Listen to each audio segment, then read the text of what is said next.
Hello friends, welcome to ஸ்பாக்ஸ் academy. So SBI state bank of இந்தியாவில் பார்த்தீங்க அப்படின்னா ப்ரொபேஷனரி ஆஃபீஸர் அப்படிங்கிற ஒரு போஸ்டிங்கில் கிட்டத்தட்ட ஒரு 600 வேகன்சி வந்து கொடுத்துருக்குறாங்க. ஸோ எஸ்பிஐயில் இதுக்கு முன்னாடி பார்த்தீங்க அப்படின்னா அசிஸ்டன்ட் மேனேஜர் போஸ்ட்டு இன்ஜினியரிங் வந்து எலிஜிபிலிட்டி இந்த மாதிரி கொடுத்துருந்தாங்க. கிட்டத்தட்ட ஒரு 169 வேகன்சி வந்து ரீசெண்டாக வந்துச்சு. ஸோ அதுக்கு எல்லாமே எக்ஸாம் அப்ளை பண்ணி முடிச்சுட்டு எக்ஸாம் வந்து படிக்க ஆரம்பிச்சிருப்பீங்க, சரிங்களா? ஸோ அந்த ஒரு சுச்சுவேஷனில் நமக்கு இன்னொரு ஆஃபர் கொடுக்குறாங்க எஸ்பிஐலேருந்து. கிட்டத்தட்ட ஒரு 600 வேகன்சியில் ப்ரொபேஷனரி ஆஃபீஸர் வந்து வேகன்சி வந்து கொடுத்துருக்காங்க, ஓகேங்களா? அதை பற்றி நம்ம டிஸ்கஸ் பண்ண போகிறோம், சரிங்களா? ஸோ இதுக்கான அஃபிஷியல் நோட்டிஃபிகேஷன் பார்த்தீங்க அப்படின்னா நமக்கு டிசம்பர் 27 அன்றைக்கி நமக்கு வந்து ரிலீஸ் ஆகிருக்கு, சரிங்களா? ஸோ இந்த எக்ஸாம் பார்த்தீங்க அப்படின்னா நீங்கள் அப்ளை பண்ணக்கூடிய டைமுங்கிறது கொடுக்குறாங்க. எப்போ அப்படின்னா உங்களுக்கு 27 டிசம்பர்லேருந்து 16th 1 2025 வரைக்கும் நீங்கள் வந்து அப்ளை பண்ணிக்கலாம். ஆன்லைனில் தான் அப்ளை பண்ணணும், ஆஃப்லைனில் அப்ளை பண்ண முடியாது அப்படின்ட்டு தெளிவாக கொடுத்துருக்குறாங்க, சரிங்களா? ஸோ அது மட்டும் இல்லாமல் நீங்கள் என்ன பண்ணணும்னா பேமெண்ட்டுமே வந்து நீங்கள் ஆன்லைனில் தான் பே பண்ணுற மாதிரி இருக்கும், சரிங்களா? ஸோ அதுக்கான இன்ஃபர்மேஷன் தான் கொடுத்துருக்காங்க. இந்த நோட்டிஃபிகேஷனில் என்னென்ன கொடுத்துருக்காங்க அப்படிங்கிறத நம்ம டீட்டெயிலாக வந்து டிஸ்கஸ் பண்ணலாம், ஓகேங்களாப்பா? ஸோ இனிஷியலாக பார்த்தீங்க அப்படின்னா இந்த நோட்டிஃபிகேஷன் அப்படிங்கிறது நமக்கு எஸ்பிஐனுடைய அஃபீஷியல் வெப்சைட்டில் இருக்குது, சரிங்களா? உங்களுக்கு ஏதாவது இன்ஃபர்மேஷன் தேவைப்படுது அப்படின்னா நீங்கள் என்ன பண்ணலாம், அந்த வெப்சைட்டில் போய் நீங்கள் வந்து பார்த்து தெரிஞ்சுக்கலாம், சரிங்களா? ஸோ அது மட்டும் இல்லாமல் ஒரு இம்பார்ட்டன்ட் இன்ஸ்ட்ரக்ஷன் வந்து கொடுத்துருக்குறாங்க. இந்த இன்ஸ்ட்ரக்ஷன் பார்த்தீங்க அப்படின்னா நீங்கள் எக்ஸாம் வந்து அப்ளை பண்ணுறவங்க கேண்டிடேட்ஸ் அப்படிங்கிறவங்க எப்படி வந்து நீங்கள் ஃபாலோ பண்ணணும், எப்படி வந்து எக்ஸாம் அப்ளை பண்ணணுக்கான டீட்டெயில்ஸ் தான் கொடுத்துருக்குறாங்க, சரிங்களா? இப்போ இனிஷியலாக பார்த்தீங்க அப்படின்னா உங்கள் எஸ்பிஐனுடைய நோட்டிஃபிகேஷன் அப்படிங்கிறது நமக்கு அஃபீஷியல் வெப்சைட்டில் இருக்குது, பார்த்து தெரிஞ்சுக்கோங்க அப்படின்ற மாதிரி கொடுத்துருக்குறாங்க. ஸோ அது மட்டும் இல்லாமல் உங்களுடைய குவாலிஃபிகேஷன் என்ன இருக்கணும், என்ன எலிஜிபிலிட்டி கிரைட்டீரியா, அது எல்லாமே வந்து தெளிவாக வந்துட்டு இந்த இன்ஸ்ட்ரக்ஷனை கொடுத்துருக்குறாங்க. ஸோ அது மட்டும் இல்லாமல் நீங்கள் எக்ஸாம் அப்ளை பண்ணும்பொழுது என்ன டாக்குமெண்ட் நீங்கள் அப்லோட் பண்ணணும் அப்படிங்கிறதையும் மென்ஷன் பண்ணி கொடுத்துருக்குறாங்க, சரிங்களா? அந்த டாக்குமெண்ட் அப்படிங்கிறது என்ன கேபிக்குள்ளே இருக்கணும், என்ன ஃபார்மேட்டில் இருக்கணும், சரிங்களா? அது எல்லாமே தெளிவாக கொடுத்துருக்குறாங்க, சரிங்களா? ஓகே, அடுத்து பார்த்தீங்க அப்படின்னா வந்துட்டு நீங்கள் வந்து கேண்டிடேட்ஸாக இருக்கிறீங்க, இப்போ எக்ஸாம் அப்ளை பண்ணுறீங்க அப்படின்னா உங்களுக்கு அட்மிட் கார்டு அப்படிங்கிறது அட்மிட் கார்டாக இருந்தாலும் சரி, இல்லை கால் லெட்டராக இருந்தாலும் சரி, அதேமாதிரி இன்டர்வியூனுடைய கால் லெட்டராக இருந்தாலும் சரி, எக்ஸாமினுடைய கால் டிக்கெட்டாக இருந்தாலும் சரி, எல்லாமே பார்த்தீங்க அப்படின்னா ஆன்லைனில் வெப்சைட் தான் வந்து நம்ம பப்ளிஷ் பண்ணுவோம், அந்த மாதிரி வந்து கொடுத்துருக்குறாங்க, சரிங்களா? இதில் மெயினாக பார்த்தீங்க அப்படின்னா 3 ஃபேஸாக எக்ஸாம் வந்து கண்டக்ட் பண்ண போகிறாங்க, சரிங்களாப்பா? அதாவது ப்ரிலிமினரி எக்ஸாமினேஷன், தென் மெயின் எக்ஸாமினேஷன், அதுக்கப்புறம் பார்த்தீங்கன்னா psychometric test with group discussion plus interview. இந்த மாதிரி என்ன பண்ணுறாங்கன்னா 3 ஃபேஸாக வந்து நம்ம எக்ஸாம் கண்டக்ட் பண்ண போகிறோம், அந்த மாதிரி வந்துட்டு அவங்க மென்ஷன் பண்ணி கொடுத்துருக்குறாங்க நோட்டிஃபிகேஷனில், ஓகேங்களா? ஸோ அடுத்து பார்த்தீங்க அப்படின்னா சப்போஸ் வந்து ஓபிசி எக்ஸாம் வந்து அப்ளை பண்ணுறீங்க அப்படின்னா அதுக்கான ப்ராப்பராக நீங்கள் என்ன பண்ணிக்கணும், சர்டிஃபிகேட் ப்ரூஃப் வந்து கண்டிப்பாக நீங்கள் வச்சிருக்கணும் அப்படின்ற மாதிரி கொடுத்துருக்குறாங்க, ஓகேப்பா? அடுத்து மெயினாக பார்த்தீங்க அப்படின்னா வந்துட்டு வேகன்சிஸ் அப்படின்னு பார்க்கும்பொழுது எஸ்பிஐயில் கிட்டத்தட்ட நமக்கு ஒரு 3 கேட்டகரியாக பிரிச்சிருக்கிறாங்க. ஃபர்ஸ்ட் பார்த்தீங்க அப்படின்னா வந்துட்டு ரெகுலர் வேகன்சி, ஓகேங்களாப்பா? ரெகுலர் வேகன்சியை பொறுத்த வரைக்கும் பார்த்தீங்க அப்படின்னா ரெகுலர் வேகன்சியில் பார்த்தீங்க அப்படின்னா எஸ்சியில் வந்து 87 வேகன்சி, எஸ்டியில் 43, ஓபிசியில் 158 வேகன்சி, இடபிள்யூசின்னு சொல்லக்கூடிய எக்கனாமிக்கலி வீக்கர் செக்ஷனில் 58 வேகன்சி, ஓகேங்க. அன்ரிசர்வ்டில் மொத்தமாக 240 வேகன்சி, டோட்டலாக வந்துட்டு 586 வேகன்சி அப்படிங்கிறது கொடுத்துருக்காங்க. இது வந்து ரெகுலர் வேகன்சியில் இருக்குப்பா. அடுத்து பார்த்தீங்க அப்படின்னா பேக்லாக் வேகன்சியில் எஸ்சிக்கு வந்து எந்த விதமான வேகன்சியும் கொடுக்கல, ஆனால் எஸ்டிக்கு வந்துட்டு 14 வேகன்சி கொடுத்துருக்காங்க. அதேமாதிரி ஓபிசி, இடபிள்யூஎஸ், அன்ரிசர்வ்டுக்கு எதுவுமே கொடுக்கல. இப்போ பேக்லாக் வேகன்சி அப்படிங்கிறது எஸ்டிக்கு மட்டும் கொடுத்துருக்காங்க, மொத்தமாக 14 வேகன்சிங்கிறது கொடுக்குறாங்க. இப்போ டோட்டல் வேகன்சி பார்த்தீங்க அப்படின்னா கிட்டத்தட்ட ஒரு 600 வேகன்சி கொடுத்துருக்காங்க, சரிங்களாப்பா? இது மட்டும் இல்லாமல் அடுத்து பார்த்தீங்கன்னா சில கேட்டகரிஸ்க்கு கொடுத்துருக்காங்க. அதாவது பிடபிள்யூடி பிடி வேகன்சின்னு சொல்லி கொடுத்துருக்காங்க. இதில் பார்த்தீங்க அப்படின்னா வந்துட்டு விஷுவல் இம்பேர்டு அப்படி அவங்களுக்கு வந்துட்டு எஸ்சி ரெகுலரில் 6 வேகன்சியும், அதே மாதிரி ஹியரிங் இம்பேர்டில் ஒரு 6 வேகன்சியும், ஓகே. அதே மாதிரி லோக்கோமோட்டிவ் டிசபிலிட்டியில் பார்த்தீங்கன்னா ஒரு 6 வேகன்சி கொடுத்துருக்காங்க. இதுலையுமே பார்த்தீங்கன்னா டோட்டலாக வந்துட்டு உங்களுக்கு வந்துட்டு விசிபிளி இம்பேர்டில் பார்த்தீங்கன்னா 10 வேகன்சி கொடுத்துருக்காங்க மொத்தமாக. அதே மாதிரி ஹியரிங் இம்பேர்டில் 26 வேகன்சி கொடுத்துருக்காங்க. அதே மாதிரி லோக்கோமோட்டிவ் டிசபிலிட்டியில் ஒரு 6 வேகன்சி கொடுத்துருக்காங்க. எக்ஸ்ட்ரா வந்து 26 கொடுத்துருக்காங்க, ஓகேப்பா? அப்போ டோட்டலாக பார்த்தீங்க அப்படின்னா கேட்டகரி வைஸ் வேகன்சி பார்க்கும்பொழுது SC, ST, OBC, EWS, unreserved மொத்தமாக வந்து நமக்கு 600 வேகன்சி அப்படிங்கிறது கொடுத்துருக்காங்கப்பா, சரிங்களா? ஓகே. அடுத்து பார்த்தீங்க அப்படின்னா இதுக்கான எக்ஸாமினேஷன் பேட்டர்ன் எப்படி இருக்கும், எக்ஸாம் எப்படி கண்டக்ட் பண்ணுறாங்கிறத தெளிவாக கொடுத்துருக்காங்க. என்ன அப்படின்னா மெயினாக வந்துட்டு உங்களுடைய ஆன்லைன் ரிஜிஸ்ட்ரேஷன் நீங்கள் வந்து எக்ஸாம் வந்து எப்படி அப்ளை பண்ணலாம் அப்படின்னா ஒன்லி ஃபார் ஆன்லைன் மோடில் தான் நீங்கள் அப்ளை பண்ணணும். ஆன்லைன் அப்ளிகேஷன் வந்து ஓப்பன் ஆகிடுச்சு. எப்போ அப்படின்னா உங்களுக்கு வந்துட்டு டிசம்பர் 27 ஆரம்பிச்சு நீங்கள் ஜனவரி 16ஆம் தேதிக்குள்ளே நீங்கள் என்ன பண்ணணும், எக்ஸாம் வந்து அப்ளை பண்ணி முடிச்சிருக்கணும் ஆன்லைனில். அது மட்டும் இல்லாமல் நீங்கள் எக்ஸாம் ஃபீஸ் கட்டுறீங்க அப்படின்னா ஆன்லைனில் தான் நீங்கள் பே பண்ணுற மாதிரி இருக்கும். அதுக்கான டைமே பார்த்தீங்கன்னா சேம் அதே ரேட்டு தான் கொடுத்துருக்குறாங்க. அப்போ என்ன அப்படின்னா நீங்கள் இப்போவே என்ன பண்ணலாம், நீங்கள் எக்ஸாம் வந்து அப்ளை பண்ண ஆரம்பிச்சிக்கலாம், ஓகேங்களா? ஸோ அதே மாதிரி லாஸ்ட் டேட் பார்த்தீங்க அப்படின்னா உங்களுக்கு வந்து ஜனவரி மாதம் 16ஆம் தேதி கொடுத்துருக்காங்கப்பா 2025. ஓகேங்களா. ஸோ இதனுடைய எக்ஸாமினேஷன் வந்து ப்ரிலிமினரி எக்ஸாமுக்கு எக்ஸாமினேஷன் ஹால் லெட்டர் அப்படிங்கிறது வந்துட்டு உங்களுக்கு பிப்ரவரி month 3rd and 4th week வந்து வரும் அந்த மாதிரி கொடுத்துருக்காங்க. ஸோ அதுக்கான எக்ஸாம் பார்த்தீங்க அப்படின்னா உங்களுக்கு மார்ச்சில் எக்ஸாம் வந்து கண்டக்ட் பண்ண போகிறதாகவும் அவங்க சொல்லியிருக்கிறாங்க. ஓகேங்களா. ஸோ இப்போ உங்களுக்கு பிப்ரவரியில் உங்களுக்கு வந்து கால் லெட்டர் வந்துருச்சு அப்படின்னா உங்களுக்கு எக்ஸாம் அப்படிங்கிறது உங்களுக்கு மார்ச்சில் கண்டக்ட் பண்ணுறாங்க. அடுத்து பார்த்தீங்கன்னா இந்த எக்ஸாமினுடைய ரிசல்ட் அப்படிங்கிறது உங்களுக்கு ஸோ ஏப்ரல் மாதம் வந்து நாங்கள் ரிலீஸ் பண்ணுவோம் அந்த மாதிரி கொடுத்துருக்குறாங்க. அடுத்து பார்த்தீங்க அப்படின்னா மெயின் எக்ஸாமு, இது வந்து பேஸ் 2ன்னு சொல்லக்கூடிய மெயின் எக்ஸாமு, அதுக்கான கால் லெட்டர் அப்படிங்கிறது நமக்கு ஸோ ஏப்ரல் மாதம் 2nd வீக் வந்து வரும் அந்த மாதிரி கொடுத்துருக்குறாங்க. அடுத்தது ஆன்லைனில் மெயின் எக்ஸாம் பார்த்தீங்க அப்படின்னா உங்களுக்கு வந்துட்டு ஸோ ஏப்ரல் அல்லது மேல வந்து கண்டக்ட் பண்ணுற மாதிரி சொல்லியிருக்கிறாங்க. அதுக்கான ரிசல்ட் அப்படிங்கிறதுமே உங்களுக்கு ஸோ மே அண்ட் ஜூனில் வந்து உங்களுக்கு ரிலீஸ் பண்ணுறதா சொல்லியிருக்கிறாங்க. அடுத்தது ஃபேஸ் 3க்கான கால் லெட்டர் அப்படிங்கிறது உங்களுக்கு மே ஜூன்லேயே உங்களுக்கு கால் லெட்டர் அப்படிங்கிறது வந்துடும். அடுத்து பார்த்தீங்கன்னா ஃபேஸ் 3 அப்படி சொல்லக்கூடிய சைக்கோமெட்ரிக் டெஸ்ட் பார்த்தீங்க அப்படின்னா உங்களுக்கு வந்துட்டு மே அண்ட் ஜூன் 2025 எக்ஸாம் வந்து கண்டக்ட் பண்ண போகிறதா சொல்லியிருக்காங்க. அதை தொடர்ந்து பார்த்தீங்க அப்படின்னா இன்டர்வியூ அண்ட் குரூப் எக்ஸசைஸ் பார்த்தீங்க அப்படின்னா உங்களுக்கு வந்துட்டு மே அண்ட் ஜூனில் சொல்லியிருக்காங்கப்பா. சரிங்களா. ஸோ அதுக்கான ஃபைனல் ரிசல்ட் அப்படிங்கிறதுவே பார்த்தீங்கன்னா உங்களுக்கு மே ஜூன்லேயே. இப்போ பார்த்தீங்க அப்படின்னா உங்களுக்கு வந்துட்டு பிப்ரவரி மாதம் 3rd 4th வீக்கில் examination hall ticket hall letter உங்களுக்கு வந்து மே ஜூனுக்குள்ள உங்களுக்கு எல்லா ப்ராசஸுமே முடிகிற மாதிரி அவங்க கொடுத்துருக்குறாங்க. ஓகேங்களா. அது மட்டும் இல்லாமல் அடுத்து பார்த்தீங்கன்னா உங்களுக்கு ப்ரீ எக்ஸாமினேஷன் ட்ரைனிங் வந்து கொடுக்குறாங்க. SC ST OBC PWPDக்கு வந்து கொடுக்குறாங்க. இவங்களுக்கு அதுக்கான கால் லெட்டர் அப்படிங்கிறது பார்த்தீங்கன்னா உங்களுக்கு வந்து ஜனவரி பிப்ரவரி 2025 வந்து வந்துடும் அந்த மாதிரி கொடுத்துருக்காங்க. ஸோ அது மட்டும் இல்லாமல் contact of pre examination training அப்படிங்களுக்கு பிப்ரவரி மாதம் வந்து கொடுத்துருக்காங்கப்பா. சரிங்களா. ஸோ அடுத்து மேஜராக பார்த்தீங்க அப்படின்னா எலிஜிபிலிட்டி கிரைட்டீரியா அப்படின்னு பார்க்கும்பொழுது மெயினாக வந்துட்டு நீங்கள் வந்துட்டு ஸோ உங்களுக்கு ஏஜ் வந்து பார்த்தீங்கன்னா மினிமம் நீங்கள் 21 ஏஜ் கம்ப்ளீட் பண்ணியிருக்கணும். ஓகேங்களா. So not below 21 years not above 30 years ஆர்னது எலிஜிபிள் இல்லைன்னு சொல்லி கொடுக்குறாங்க. அது மட்டும் இல்லாமல் பார்த்தீங்க அப்படின்னா ஸோ அதை டேட்டுமே மென்ஷன் பண்ணி கொடுக்குறாங்க. ஓகேப்பா. அப்போ என்ன அப்படின்னா நீங்கள் வந்துட்டு ஸோ 2/4/1994க்கு முன்னாடி பிறந்தவங்களா இருந்தீங்க அப்படின்னா நீங்கள் வந்து எக்ஸாம் வந்து அப்ளை பண்ண முடியாதுன்ற மாதிரி கொடுக்குறாங்க. ஸோ ஆனால் அது மட்டும் இல்லாமல் அவங்க என்ன பண்ணுறாங்க அப்படின்னா ஏஜினுடைய ரிலாக்ஸேஷனுமே கொடுக்குறாங்க. ஓகேங்களா. ரிலாக்ஸேஷன் இன் upper age limit shell B below அப்படின்னு சொல்லி கொடுக்குறாங்க. என்ன அப்படின்னா ஸோ ஃபார் எக்ஸாம்பிளுக்கு OBC நான் கிரிமி லேயராக இருக்கிறீங்கன்னா உங்களுக்கு வந்துட்டு ஏஜ் ரிலாக்ஸேஷன்ங்கிறது 3 இயர்ஸ் கொடுக்குறாங்க. அதே மாதிரி ஷெட்யூல்டு கேஸ்ட்டு ஷெட்யூல்டு ட்ரைப்ஸ்க்கு பார்த்தீங்க அப்படின்னா SC ST ஸ்டூடெண்ட்ஸாக இருக்கிறீங்க அப்படின்னா உங்களுக்கு வந்து 5 இயர்ஸ் வந்துட்டு ரிலாக்ஸேஷன் கொடுக்குறாங்க. அதுக்கப்புறம் பார்த்தீங்க அப்படின்னா PW சொல்லக்கூடிய persons with bench mark disabilities இருந்தீங்க அப்படின்னா ஸோ உங்களுக்கு வந்து கேட்டகரைஸாக கொடுக்குறாங்க. என்ன அப்படின்னா ஸோ அன்ரிசர்வ்டு EWSக்கு 10 இயர்ஸ் ரிலாக்ஸேஷன் கொடுக்குறாங்க. OBCக்கு 13 வருஷம் கொடுக்குறாங்க. அதே மாதிரி SC ST இருந்தீங்கன்னா உங்களுக்கு 15 வருஷம் என்ன பண்ணணும் ஏஜ் ரிலாக்ஸேஷன் கொடுக்குறாங்க. இது இல்லாமல் எக்ஸ்ட்ரா பார்த்தீங்க அப்படின்னா எக்ஸ் சர்வீஸ் மேனாக இருக்கிறீங்க அதர் கேட்டகரிஸ் இருக்கிறீங்கன்னா உங்களுக்கு வந்துட்டு ரிலாக்ஸேஷன் அப்படிங்கிறது உங்களுக்கு 5 இயர்ஸ் கொடுக்குறாங்கப்பா. சரிங்களா. ஸோ அப்போ இதை வந்து கிளியராக நீங்கள் வந்து பார்த்துக்கோங்க. அடுத்து பார்த்தீங்கன்னா உங்களுக்கான அகாடமிக் குவாலிஃபிகேஷன் நீங்கள் வந்து கண்டிப்பாக என்ன முடிச்சிருக்கணும் அப்படின்றத கொடுத்துருக்காங்க. என்ன அப்படின்னா so graduation in any discipline from a recognised university or any equivalent qualification சொல்லி கொடுக்குறாங்க. அப்போ என்ன அப்படின்னா ஓகே அப்போ என்னன்னா நீங்கள் வந்துட்டு கிராஜுவேஷன் அப்படிங்கிறது நீங்கள் டிகிரி வந்து கண்டிப்பாக முடிச்சிருக்கலாம் அப்படிமா கொடுக்குறாங்க. ஸோ அது மட்டும் இல்லாமல் கேண்டிடேட்ஸ் பார்த்தீங்க அப்படின்னா வந்துட்டு so medical engineering chartered accountant அதே மாதிரி காஸ்ட் அக்கௌண்டன்ட்டு இந்த மாதிரி நீங்கள் படிச்சிருந்தாலும் கூட நீங்கள் வந்துட்டு இதுக்கு எக்ஸாம் வந்து அப்ளை பண்ணலாம். நீங்கள் எலிஜிபிள் தான். ஓகேங்களாப்பா. அது மட்டும் இல்லாமல் நீங்கள் வந்து ஃபைனல் இயர் படிச்சுட்டு இருக்கிறீங்க அதே மாதிரி ஃபைனல் செமஸ்டர் படிச்சுட்டு இருக்கிறீங்க அப்படின்னாலும் நீங்களும் என்ன பண்ணலாம் அந்த எக்ஸாம் வந்து அப்ளை பண்ணலான்ற மாதிரி கொடுக்குறாங்க.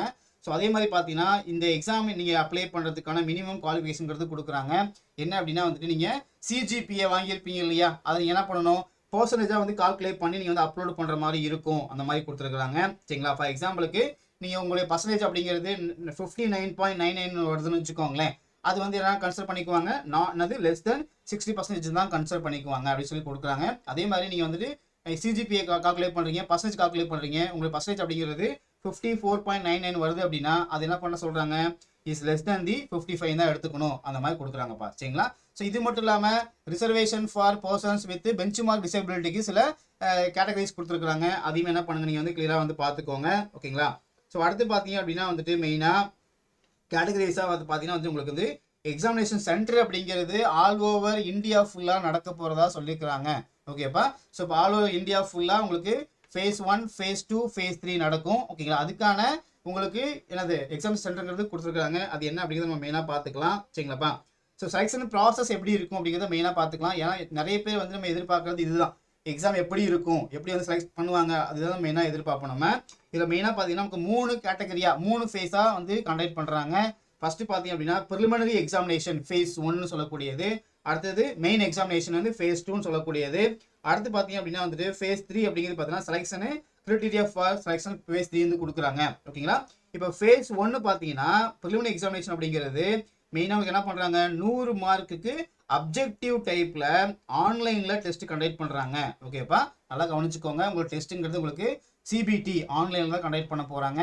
ப்ரிலிமினரி டெஸ்ட் 1 பார்த்தீங்க அப்படின்னா உங்களுக்கு அப்ஜெக்டிவ் டைப் தான் கண்டக்ட் பண்ணுறாங்க. மொத்தமாக 100 மார்க்கு. இந்த 100 மார்க் பார்த்தீங்கன்னா 3 செக்ஷனை என்ன பண்ணியிருக்கிறாங்க, கேட்டகரைஸ் பண்ணியிருக்கிறாங்க. அந்த 3 செக்ஷனுக்குமே பார்த்தீங்கன்னா உங்களுக்கு செப்பரேட்டாக டைமுமே கொடுத்துருக்குறாங்க. அப்போ கிளியராக பார்த்துக்கோங்க. ஓகேங்களா. அது என்னென்ன 3 செக்ஷன் அப்படின்னு பார்க்கும்பொழுது இங்கிலீஷ் லாங்குவேஜில் 40 கொஷினு, குவான்டிடேட்டிவ் ஆப்டிடியூடில் உங்களுக்கு 30 கொஷினு, ரீசனிங் எபிலிட்டியில் 30 கேள்வி, டோட்டலாக உங்களுக்கு 100 கேள்விகள் கேட்கப்படுறதா சொல்லியிருக்கிறாங்க. அப்போ ஒரு கேள்விக்கு 1 மார்க்கு, டோட்டல் மார்க் உங்களுக்கு 100 மார்க்குப்பா. சரிங்களா. இப்போ எப்படின்னா இப்போ மொத்தம் 3 செக்ஷன் இருக்குது இல்லையா. இங்கிலீஷ் லாங்குவேஜுக்கு 40 கொஷின் 20 நிமிஷத்தில் நீங்கள் முடிச்சிடணும். அதே மாதிரி ஆப்டிடியூடுக்கு 30 கேள்வி நீங்கள் 20 நிமிஷத்தில் முடிச்சிடணும். ஓகே. அதே மாதிரி ரீசனிங் எபிலிட்டி பார்த்தீங்கன்னா 30 கொஸ்டின் நீங்கள் 20 மினிட்ஸில் முடிச்சிடணும். சரிங்களா. அப்போ 3 செக்ஷனுக்குமே பார்த்தீங்கன்னா என்ன பண்ணுறாங்கன்னா செப்பரேட்டாக உங்களுக்கு டைமிங் அப்படிங்கிறது கொடுத்துருக்காங்க. டோட்டல் ஹவர்ஸ் பார்த்தீங்கன்னா உங்களுக்கு 1 ஹவர் பா. சரிங்களா. அப்போ ஃபேஸ் 1 பார்த்தீங்கன்னா உங்களுக்கு 1 மணி நேரத்தில் 100 கேள்வி 100 மார்க்குக்கு நீங்கள் எக்ஸாம் எழுதுவீங்க. ஓகேங்களா. அடுத்த கேள்வி என்ன இருக்கும் அப்படின்னா, சார் இதுக்கு நெகட்டிவ் மார்க் இருக்குதா அப்படின்னு சொல்லி கேட்பீங்க. கண்டிப்பாக நெகட்டிவ் மார்க் அப்படிங்கிறது என்ன பண்ணுறாங்கன்னா கொடுக்குறாங்க. ஓகேங்களா. இப்போ அடுத்து பார்த்தீங்கன்னா இந்த ப்ரிலிமினரி எக்ஸாம் வந்து எப்படி கிளியர் பண்ணுவீங்க அப்படின்றத பொறுத்து, அதாவது என்ன பண்ணுறாங்கன்னா அதை பொறுத்து தான் என்ன பண்ணுறாங்க, உங்களுக்கு மெயின் எக்ஸாமினேஷனுக்கு உங்களுக்கு ஹால் டிக்கெட்டே வந்து வரப்போவதாக சொல்லியிருக்காங்க. ஓகேங்களா. So category wise merit list will be drawn on the basis of the aggregate marks scored in the preliminary examination. சரிங்களா. நீங்கள் ஃபேஸ் 1ல் எவ்வளோ மார்க் ஸ்கோர் பண்ணியிருக்கீங்களோ அந்த அடிப்படையில் அந்த கட் ஆஃப் வச்சு தான் என்ன பண்ணுறாங்கன்னா அடுத்து என்ன பண்ணுவாங்க, ஷார்ட் லிஸ்ட் பண்ணி உங்களுக்கு மெயின் எக்ஸாமுக்கு என்ன பண்ணுவாங்கன்னா வந்துட்டு அந்த லிஸ்ட்டை வந்து என்ன பண்ணுவாங்க, வேகன்சி வந்து ஆட் பண்ணுவாங்க. ஓகேங்களாப்பா. ஸோ அடுத்து பார்த்தீங்க அப்படின்னா வந்துட்டு ஃபேஸ் 2. சரிங்களா. ஃபேஸ் 2 பார்த்தீங்க அப்படின்னா இதுவுமே என்ன பண்ணுறாங்க, ஆன்லைனில் தான் கண்டக்ட் பண்ணுறாங்க. இதுவுமே பார்த்தீங்கன்னா உங்களுக்கு வந்துட்டு அப்ஜெக்டிவ் டைப் தான் டெஸ்ட் கண்டக்ட் பண்ணுறாங்க. மொத்தமாக 200 மார்க்குக்கு கண்டக்ட் பண்ணுறாங்க. 200 மார்க் அப்படிங்கிறது அப்ஜெக்டிவ் டைப்பில் ஆன்லைன் மோடில் டெஸ்ட் வந்து கண்டக்ட் பண்ணுறாங்க. அந்த எக்ஸாம் முடிஞ்ச உடனே அது தொடர்ச்சியாக டிஸ்கிரிப்டிவ் டைப்பில் உங்களுக்கு ஒரு 50 மார்க்குக்கு அவங்க டெஸ்ட் கண்டக்ட் பண்ணுறாங்க. ஓகேங்களாப்பா. இது பார்த்தீங்க அப்படின்னா மெயினாக வந்துட்டு ஸோ ரீசனிங் அண்ட் கம்ப்யூட்டர் ஆப்டிடியூடில் 40 கேள்வி 60 மார்க்கு 50 நிமிஷம். சரிங்களா. அப்போ ஒரு கேள்விக்கு உங்களுக்கு 1.5 மார்க்ன்ற மாதிரி கொடுத்துருக்காங்க. அதே மாதிரி டேட்டா அனாலிசிஸ் அண்ட் இன்டர்பிரேஷன் பார்த்தீங்கன்னா உங்களுக்கு 30 கேள்வி 60 மார்க்கு 45 நிமிஷம் வந்து டைம் கொடுத்துருக்காங்க. அடுத்து பார்த்தீங்கன்னா general awareness economy and banking நாலேஜில் வந்து உங்களுக்கு 60 கேள்வி 60 மார்க்கு 45 நிமிஷம் கொடுத்துருக்காங்க.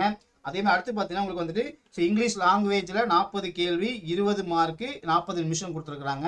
அப்போ டோட்டலாக பார்த்தீங்க அப்படின்னா நீங்கள் ஆன்லைனில் சிபிடி மோடில் அப்ஜெக்டிவ் டைப்பில் நீங்கள் 170 கேள்விக்கு 200 மார்க்குக்கு 3 மணி நேரம் எக்ஸாம் எழுதணும். சரிங்களா. இதை எழுதி முடித்த உடனே அதனுடைய தொடர்ச்சியாக நீங்கள் டிஸ்கிரிப்டிவ் பேப்பரில் எழுதணும் டெஸ்ட்டு. சரிங்களா. அதாவது கம்யூனிகேஷன் ஸ்கில்ஸ் பார்த்தீங்க அப்படின்னா so emails, report, situation analysis, அதுக்கப்புறம் அண்டு ப்ரீசியஸ் ரைட்டிங்கு அப்படின்னு சொல்லி என்ன பண்ணுறாங்கன்னா ஒரு 50 மார்க்குக்கு அரை மணி நேரம் 30 நிமிஷம் என்ன பண்ண சொல்கிறாங்க, எழுத சொல்கிறாங்க. ஸோ அதுக்கு டோட்டலாக பார்த்தீங்கன்னா நமக்கு என்ன இங்கே அப்ஜெக்டிவ் டைப்பில் மொத்தமாக 200 மார்க்கு. ஓகேங்க. இங்கே உங்களுக்கு டிஸ்கிரிப்டிவில் 50 மார்க்கு. டோட்டலாக உங்களுக்கு எவ்வளவு 250 மார்க்குக்கு எக்ஸாம் எழுதுவீங்க. இது வந்து என்னது மெயின் எக்ஸாம். சரிங்களா. அப்போ இந்த எக்ஸாம் எப்படி வந்து குவாலிஃபைட் பண்ணுறாங்கன்னா நீங்கள் வாங்கின கட் ஆஃப் மார்க் இருக்கும் இல்லையா, அதை பேஸ் பண்ணி தான் என்ன பண்ணுறாங்க அடுத்தது உங்களுக்கு ஃபேஸ் 3க்கு உங்களை அலோவ் பண்ணுறாங்க. ஓகேங்களாப்பா. ஓகே. ஸோ அடுத்து பார்த்தீங்க அப்படின்னா ஃபேஸ் 3 அப்படின்னு சொல்லக்கூடியது என்ன கொடுக்குறாங்க, உங்களுக்கு நீங்கள் வாங்கின மெயின் எக்ஸாமில் அது என்ன பண்ண ஷார்ட் லிஸ்ட் பண்ணி உங்களுக்கு என்ன பண்ணணும், மெயின் எக்ஸாம் ஷார்ட் லிஸ்ட் பண்ணி உங்களுக்கு ஃபேஸ் 3 உங்களுக்கு வந்து கொண்டுட்டு போகிறாங்க இல்லையா. ஓகேங்களா. இதில் மெயினாக பார்த்தீங்க அப்படின்னா பெனால்ட்டி மார்க் அப்படிங்கிறது கொடுக்குறாங்க. என்ன அப்படின்னா ஃபார் ஃபேஸ் 1 அண்ட் ஃபேஸ் 2 சொல்லக்கூடிய ப்ரிலிமினரி அண்டு மெயின் எக்ஸாமினேஷனுக்கு உங்களுக்கு நெகட்டிவ் மார்க் அப்படிங்கிறது இருக்குது. சரிங்களா. நெகட்டிவ் மார்க் பார்த்தீங்க அப்படின்னா ஒரு கேள்விக்கு உங்களுக்கு 0.25 மார்க் ரிடக்ஷன் பண்ணிக்குவாங்க. அதை நீங்கள் மெயினாக பார்த்துக்கோங்கப்பா. அப்போ ஒரு கேள்வி தப்பு பண்ணிங்கன்னா உங்களுக்கு 1/4 மார்க் உங்களுக்கு குறையும். அது நீங்கள் என்ன பண்ணுங்க, நீங்கள் கிளியராக பார்த்து வச்சுக்கோங்க. இதுவே நீங்கள் வந்து ஆன்சர் பண்ணாத கேள்விகளெல்லாம் உங்களுக்கு வந்து மார்க் வந்து ரிடக்ஷன் பண்ண மாட்டாங்கன்னு சொல்லி கொடுத்துருக்காங்க. இதை நீங்கள் மெயினாக பார்த்துக்கோங்க. இதில் ஃபேஸ் 3 பார்த்தீங்க அப்படின்னா ஃபஸ்ட்டு வந்துட்டு உங்களுக்கு சைக்கோமெட்ரிக் டெஸ்ட் இருக்கும். சரிங்களா. அதில் குரூப் எக்ஸசைஸுக்கு உங்களுக்கு 20 மார்க்கும் இன்டர்வியூக்கு 30 மார்க்கும் சொல்லிட்டு உங்களுக்கு டோட்டலாக 50 மார்க்கு கண்டக்ட் பண்ணுறாங்க. சரிங்களா. அடுத்தது ஃபைனல் செலெக்ஷன் அப்படின்னு பார்க்கும்பொழுது மெயினாக வந்துட்டு நீங்கள் மெயின் எக்ஸாமினேஷன் அதாவது ரிட்டன் டெஸ்ட் அப்ஜெக்டிவ் டைப் இருக்கு இல்லையா, அதில் உங்களுக்கு மேக்ஸிமம் எவ்வளவு 250 மார்க்குக்கும் நார்மலைஸ்டு மார்க் உங்களுக்கு 75 மார்க்கு அந்த மாதிரி கொடுக்குறாங்க. அதே மாதிரி குரூப் எக்ஸசைஸ் அண்ட் இன்டர்வியூவில் உங்களுக்கு 50 மார்க்கு, நார்மலைஸ்டு மார்க் உங்களுக்கு 25. அப்போ டோட்டலாக பார்த்தீங்கன்னா உங்களுக்கு வந்துட்டு மொத்தமாக 300 mark main examination, normalised mark உங்களுக்கு 100 மார்க் கொடுக்குறாங்க பார்த்தீங்களா. இதை பேஸ் பண்ணி தான் அவங்க என்ன பண்ணுறாங்க, ரிசல்ட் அப்படிங்கிறது உங்களுக்கு பப்ளிஷ் பண்ணுறாங்க. ஓகேங்களா. அப்போ ரிசல்ட் அப்படிங்கிறது பார்த்தீங்கன்னா ஒன்லி பார்த்தீங்கன்னா என்னது எஸ்பிஐ பேங்க்கினுடைய வெப்சைட்டில் தான் என்ன பண்ணுறாங்கன்னா அனௌன்ஸ்மெண்ட் கொடுக்க போகிறதா சொல்லியிருக்கிறாங்க. சரிங்களா. So result publication, results of the preliminary examination, main examination and final result will be made available on the bank website only. அதை நீங்கள் கிளியராக பார்த்துக்கோங்க. அடுத்து பார்த்தீங்கன்னா எக்ஸாமினேஷனுடைய சென்டர் எங்கே அப்படிங்கிறத அவங்க கிளியராக கொடுத்துருக்காங்க.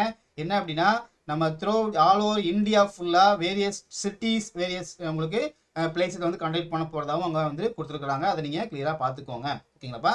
அதே மாதிரி நம்ம எக்ஸாமினேஷனுடைய கால் லெட்டர் அப்படிங்கிறது உங்களுக்கு வந்துட்டு ஒன்லி ஆனது பேங்க்னுடைய வெப்சைட்டில் தான் உங்களுக்கு வந்து வரும். அதை நீங்களும் பார்த்துக்கோங்க.